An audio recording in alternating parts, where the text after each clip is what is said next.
Hello and welcome everyone, I'm Madals, this is Heart of the Swarm, and we have got two brilliant players. It's going to be a TvP. Let me introduce them to you. In the bottom right position, we have the red Terran player. From Team Complexity, it is TheStC. And now his opponent. Up in the top left, for Team Dignitas, the teal Protoss. It is DreAm. So let's do the cool little fancy camera shenanigans, because apparently everyone is like flipping tables for that, and I really should try and do that more. Like, actually let me know in the comment section below, do you like the whole "and this is DreAm, zoom" thing? Or do you just like it to be straight up? Just let me know below. Maybe you just like it all the way through. Do you like me doing the whole, do you want me to focus more on getting these camera angles, being like, ooh, look at these cameras, look at this ramp from every angle possible? Or would you prefer just like, no, I'm just going to focus on casting, making sure that all the knowledge bombs are being dropped? Let me know below. So, anyway, back to this game, because, of course, early game, I can go off on nice little tangents like that, because not too much happens, nothing too surprising, other than this supply depot being in the mineral line. And, again, that's not even that surprising, to be honest, because barracks coming down, it could have been, if it was really risky, a command center first, but it's incredibly unlikely. Meanwhile, DreAm, he's getting up his gateway. He's just like, yep, I like gateways. STC is like, I like barracks, because they both like Marines and Zealots, which makes a lot of sense, but apparently STC does not like Marines. STC, getting this refinery down, do you know what he likes? Reapers. I'm 99% sure that he's going to be going for Reapers now. It could just be to get a very, very quick factory output. Reapers. It's going to almost certainly be Reapers.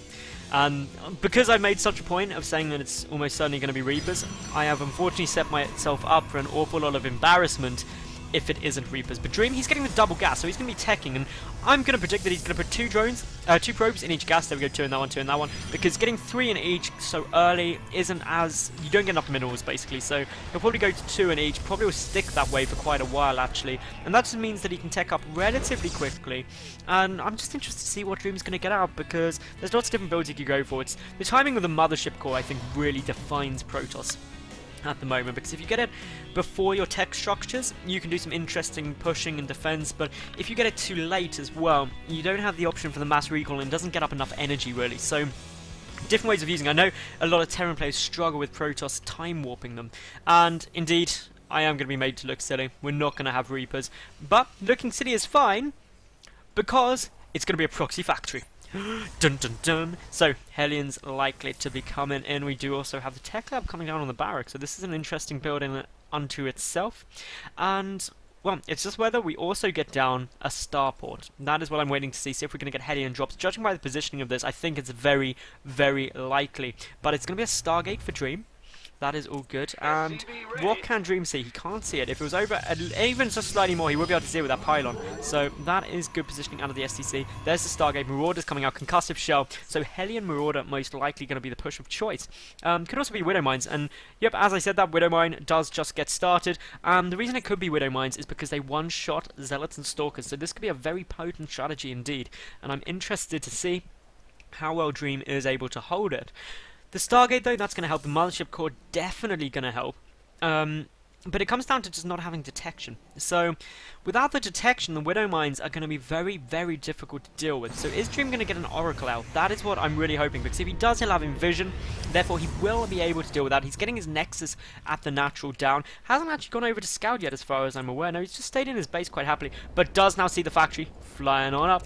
And while it's going to try and land, oh my goodness, if DreAm actually put that Stalker under there, that would have been the most epic thing I had seen in a long, long time. Of course, the Stargate has now been spotted. The Oracle coming out, but first Widow Mine, where is it? It's wandering up on its way. The second Widow Mine getting produced up. The Mothership Core is going to start helping out. Got to focus down this Widow Mine as it comes in. The factory force back, not going to be able to do much more, but the first Widow Mine is moving forward. It's coming towards the middle line. Is it going to be able to get down? That is the all-important thing, and it is going to be able to burrow. So that means some dead probes, but with the Oracle out now, or at least it should have been out now. Where is it, Oracle? Oracle, where are you? Come back, Oracle. There we go, coming over. Envision being used. Brilliant, brilliant defense. Factory landing yet again. But now Envision has been used. It does last for 60 seconds, but that is a lot of energy. Following up though, a second Oracle, so that is fine. Meanwhile, the Marines and two Marauders are pushing up, a bunker coming down as well. But DreAm, he's happily getting out more units, he's getting out more Stalkers, that's fine. He's getting second gateway, very important. And we see that Envision is still active, that is fine.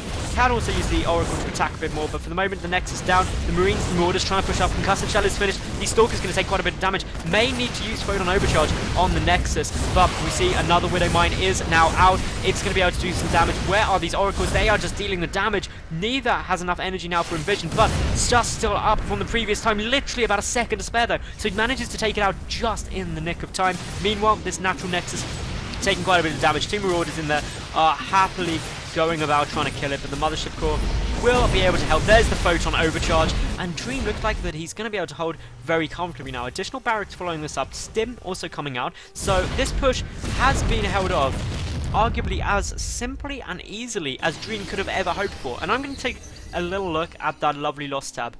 Pretty much similar. But what's really important is the STC only manages to kill 4 workers. That means DreAm is only 3 behind, but he's got his natural Nexus up as well. Whereas STC hasn't even started his natural command center. And that means that he is going to be getting behind quite significant. Oh no, he has. What am I on about? Saying he hasn't even started it, but there it is. So, floating it down, that means the DreAm is going to have to catch up. He's going to need to chrono boost out some probes if he wants to stay ahead economically. But instead, just coming in with these 3 Oracles, they're doing an awful lot of damage. Their energy very low, though, unfortunately, which is quite problematic because they're not going to be able to do too much. But SCVs do still just melt. The Marine count is 0. So, do you know how many things can attack those Oracles? 2. That missile turret and that missile turret, so very little indeed. All while they're not engaging, these Oracles bank up more energy, which is very important. We see that SCV is going to die, the bunker taking some damage, the Phoenix just sitting around there as well. The Marines are coming out. One Marine apparently going to just come and wander down to his death. He's like, I can do it, I can definitely do it. More SCVs getting taken out. DreAm has now killed 4, leveled it up, taken the worker lead quite substantially, 8 probes ahead of the SCV count. Looking very, very comfortable, but we do see the Starport coming down, so going to be taking up to get those medevacs out. The Oracles, though, pushing forward. 4 now on the field, a 4th one just on its way out of here, a 5th one trying to get down, but supply blocked, unfortunately, and well, 5 Oracles are going to be able to do so much damage. Even head up against some of these Marines would do relatively well. So it's all about how many Marines the STC is able to get up. He's got 10 at the moment, so that will be pretty good, but with the gateway support, I think this is going to be really, really strong and really solid for DreAm. So it's all up to what he can do. The production facilities and resupply lines are looking pretty stacked, and that just means that actually it could be rather difficult. A switch going off there wants to get the medevacs out. Proxy pylon is down, so we will see more warpins. More Oracles are still in production. 2 probes at a time still coming up, as well as the Twilight counts now getting started. But the 3rd command center for STC will help him stay in this game economically as long as it's allowed to finish, and he doesn't die before that point, and it's certainly looking quite threatening. The Mothership Core does have 150 energy, so can time warp and will surely be able to mass recall afterwards. But here we go, it looks like the push coming in. Those Oracles doing an awful lot of damage. Zealots tanking up an awful lot of the fire. SCV's getting pulled, trying to repair off that bunker, but some good force fields will deny a lot of the repair. The bunker falls, and now DreAm is looking to be in a good spot. STC is looking a bit of a problem, apparently a bit of lag there. Time warp tries to prevent those units from coming back down, and that means the DreAm is just able to secure a good foothold at this natural base. STC in a lot of trouble. The missile turret will probably get taken down quite quickly, but using medevacs to drop units down to avoid the time warp, very clever play. And apparently, yeah, a whole load of lag problems, and well, as we can see, the Oracle is still doing some nice damage. 3 do remain. The Mothership Core still up as well. Most of the Marines being taken out, but there's a missile turret. That is very annoying. That's going to force back those Oracles for the time being. Attacking down the ramp. More Zealot Warpins are on their way. Another Oracle coming across the map. The energy, though, very low. The Mothership Core is still fine. 2 Marines are on the field trying to chip away at that core, but they may be able to get it, but that would very, very much overextend. 18 workers now killed by DreAm. That puts him at 49 to 31 SCVs. Very good spot. Charge even coming down. Additional gateways being added on, and some Phoenix getting added into this composition to help deal with the medevacs that are now on the field. Upgrade-wise, +1 Terran infantry weapons is finished. Concussive shell, combat shield, and stim all done as well. Meanwhile, though, we do have Templar archives coming down for DreAm, so he's going to be switching into High Templar, probably for Archons, most likely to go for that charge.archon style push. But he's not done with his harassment yet. There is just that 1 missile turret in the main, 1 at the natural base, and also 1 in the center here. The Marine count still very low, 7 out. To be honest, DreAm, he's just got the map dominance. STC is forced back. He's really pinned back at home. Nothing he can do that well, but a big drop is coming in, and that's one way you break contain, is by dropping your opponent. But the Phoenix trying to chase it down. They're going to be able to pick off that medevac fairly quickly. Some Zealots getting warped in. Charge is finished as well, and well, there goes the boost, trying to get the medevac and as many units out as possible, but the medevac goes down very quickly. The Oracle's able to do so much DPS so fast, even a lift going off on the remainder marauders, preventing much damage, but this is allowing STC to start moving across the map. We've got another medevac, another small group of infantry units starting to move forward, but if we look at the army supply, 57 for DreAm to 35 of STC, it's certainly starting to swing into DreAm's favour this game. The worker count 9 ahead, so not as big as it was previously. DreAm also chucking down a proxy pylon here, maybe going for some shenanigans. Meanwhile, ghosts are coming out because the STC did scalp the Templar archives, so making the appropriate response to that, and now cleaning out the Rups as well. So going to be trying to take his third base. He does have the third, or does he? I'm sure I saw a third orbital command. Did I imagine something there? Maybe I did. Nope. It's now just getting killed. I was imagining things.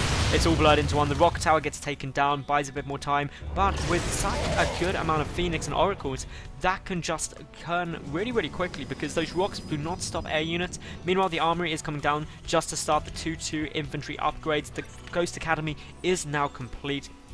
So is the Mobius reactor on its way down. So starting energy of Ghosts will be upped, and well, it's all up to DreAm now. Is he going to try and push up? Is he going to try and do some damage? The Phoenix count up at 4. There's 7 medevacs, a Widow Mine as well. This is really important because that will one-shot a Zealot or a Stalker, but instead just gets triggered by a probe. So that was a nice little move by DreAm. He's got that Archon. He's got those charge lots.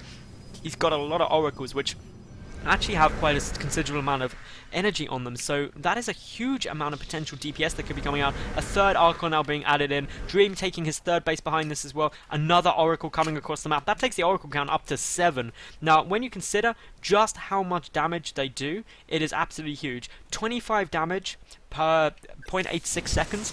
That is pretty massive. The Widow Mines, though, they are there, they are ready. Here it goes. One. Doesn't even trigger before the Zealots kill it. We've got the big engagement coming down now. We can see that these two bunkers are going to melt very fast. Both bunkers are about to fall, and the SCVs were pulled trying to defend it. We see a good time warp, good force was preventing reinforcements, or retreats. The charge lots just shredding through everything. The Oracle's doing a great amount of damage. Some did die, but it looks like DreAm is going to comfortably take this game now with a very powerful push, storming his way up, takes down that missile turret.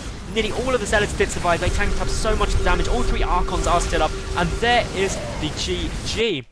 And DreAm was victorious. So that proxy factory, the Widow Mine play at the start didn't pay off well for STC. DreAm held it fantastically and followed it up with a great strategy. That was brilliant to watch. So I hope you all enjoyed. Thank you very much for tuning in. Make sure you like the video, leave a cool comment, and of course subscribe. And I hope to see each and every one of you tomorrow for yet another new cast. Thanks for watching, and bye for now.